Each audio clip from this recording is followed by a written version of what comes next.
So I'm jumping on here to answer a few of our frequently asked questions when it comes to our puzzle box games. So the number one question I always get asked is, what is it? So I can tell you it's almost like an escape game in a box. It's that experience of like uncovering puzzles, following a narrative, and trying to figure out, like how to get to the end of the game. Each puzzle interlinks. So there's one large puzzle that you're trying to solve. In this case, it's to defuse a bomb that's been attached to a building full of hostages. And to do that, you're going to figure out what colours the wires on the bomb are. To do that, you need to answer puzzle questions. So a puzzle might tell you a number, a puzzle might tell you a colour, and then using that together, you can work out what that wire is. Once you have all of those, you're doing a big overall puzzle on top of that, and that will help you to defuse the bomb. One of the benefits of this as well is that everything is offline, so you're not tailored to playing online or doing any online bits. The only thing you can do is at the end scan a QR code to make sure that you've got the correct answer, but you don't even have to do that if you don't want to. So how many players can play this? Well, that's completely up to you. If you're like me, a completist who needs to do everything themselves, this game is entirely playable by one person. I also have my sister who helps me out, so you could play this with 2 or 3 people. I would say 3 is probably your top number. If you're thinking, oh, there's 10 of us and we want to all play this, in that situation, I'd probably split into 3 teams, get 3 packs, and then what you can do is play timed against each other. So who's the first to defuse the bomb? It would work well for that as well.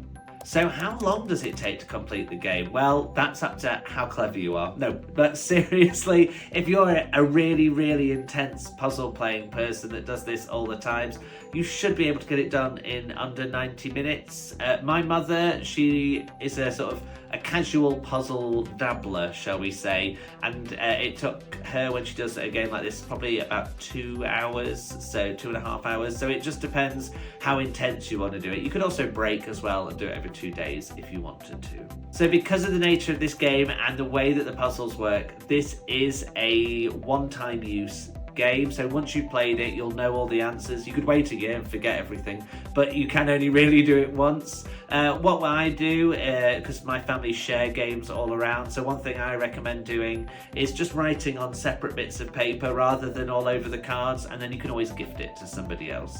So what's included in this puzzle pack? Well, you have 8 puzzle cards in there. They're double-sided, so 16 puzzles straight off the back.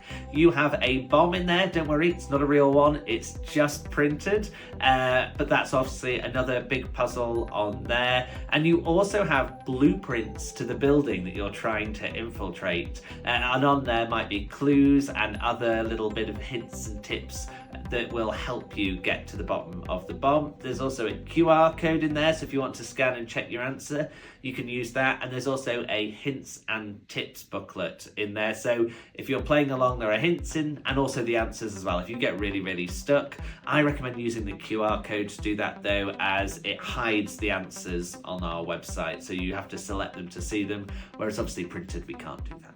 Do you need any additional materials to play? Yes, you do, but only very simple ones. So really just a pencil or a pen, your mind, anything else you need? I don't think there is really. I think it's just a pen to enjoy yourself. You might need a phone if you want to scan the QR code, but again, that is optional. So really, puzzle-wise, just a pen. So people are always asking me, what age are these suitable for? And as a childless person, I'm a terrible person to ask. But I've been told teenage, really. The puzzles are a little bit difficult. We have somebody in the office who has younger children and they do it as a group, so they can do some of the puzzles and then the trickier ones he helps them with. If you're thinking of doing it with a family, teenagers should be able to sort of get their way through it, and obviously there's nothing inappropriate or sort of rude or anything like that you'd have to worry about. And so I think this game is suitable for beginners because we have that hint system in there, so whether you read those on the paper printout or online, there are hints to get you moving through it. So if this is your first time doing puzzles, you don't just have to like look at it, oh I don't know, oh there's the answer. You can have like a little helping hand, so it's really good for beginners.